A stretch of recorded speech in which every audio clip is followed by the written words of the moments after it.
দুঃসহ সময় আমরা অতিক্রম করেছি। এই দুঃসময় এই মঞ্চে দাঁড়িয়ে আজকে এমন কয়েকজন সন্তান তার কষ্টের কথাটি উল্লেখ করে গেছেন, যে সন্তান এক দিনের জন্যও তার পিতাকে হয়তো বা পিতার মুখকে হয়তো দেখার সুযোগ পান নাই। তেমন সন্তান আজ আমাদের ভেতরেই আছে উপস্থিত। হয়তো বা একমাত্র আল্লাহ রাব্বুল আলামিন জানেন যে সন্তান তার পিতাকে না দেখার কষ্টের কথা এখানে বলে গিয়েছে। আমরা জানি না, একমাত্র রব্বুল আলামিন জানেন সেই সন্তান তার পিতাকে আবার কোনোদিন দেখবে কিনা। ফ্যালকন অ্যালুমিনিয়াম মাল্টিলেয়ার অ্যানোডাইজড হওয়ায় সম্পূর্ণ স্ক্র্যাচ প্রুফ। Falcon aluminium. অনেক সন্তান এখনো অপেক্ষায় আছেন। আমি এখানে ঢোকার সময়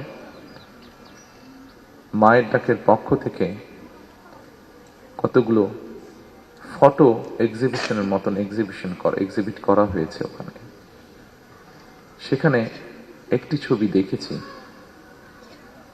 সেই ছবি থেকে আমার মনে হয়েছে আমার মনের সাথে সেই ছবিটি মিলে গিয়েছে মনের কথার সাথে। অনেক সন্তান এখনো অপেক্ষায় আছে যে তাদের সেই গুম বা হারিয়ে যাওয়া, যেভাবে বলি গুম হয়ে যাওয়া পিতা হয়তো এখনো হঠাৎ করে তাদের দরজায় এসে করাতে নাড়বে। অনেক মা হয়তো এখনো অপেক্ষায় আছেন তার গুম হয়ে যাওয়া প্রিয় সন্তানটি হঠাৎ করেই মায়ের সামনে এসে হাজির হয়ে মা বলে ডাকবেন।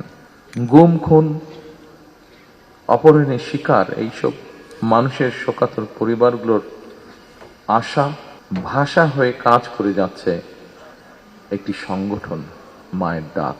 ফ্যাসিবাদের শিকার মানুষদের প্রিয় মুখ হয়ে উঠেছে মায়ের ডাকের সানজিদা ইসলাম তুলি। দল হিসাবে সাধ্য এবং সামর্থ্যের সবটুকু নিয়ে নির্যাতিত পরিবারগুলোর পাশে দাঁড়িয়েছে আমরা বিএনপি পরিবার। প্রিয় স্বজনহারা পরিবারের সদস্যবৃন্দ, ১.৫ শতকেরও বেশি সময় ধরে ফ্যাসিবাদ বিরোধী আন্দোলনের তীব্রতা কখনো কখনো হয়তো কিছুটা স্তিমিত হয়েছে, কিংবা আন্দোলন কখনো তুঙ্গে উঠেছে, এবং এই আন্দোলন করতে গিয়ে বছরের পর বছর ধরে অসংখ্য গুম, খুন, অপহরণ, মিথ্যা মামলা, হয়রানি, নির্যাতনের পরও বিএনপির একজন নেতাকর্মীও কিন্তু রাজপথ ছাড়েনি। একই পরিবারের এক ভাই গুম হয়েছে, আরেক ভাই গিয়ে তার জায়গায় পরের দিন রাজপথে আন্দোলনকে আরো তীব্রতর করার প্রতিজ্ঞার শপথ নিয়ে দাঁড়িয়ে গিয়েছে। কৌশলের নামে গুপ্ত কিংবা সুপ্ত বেশ ধারণ করেনি বিএনপির কর্মীরা।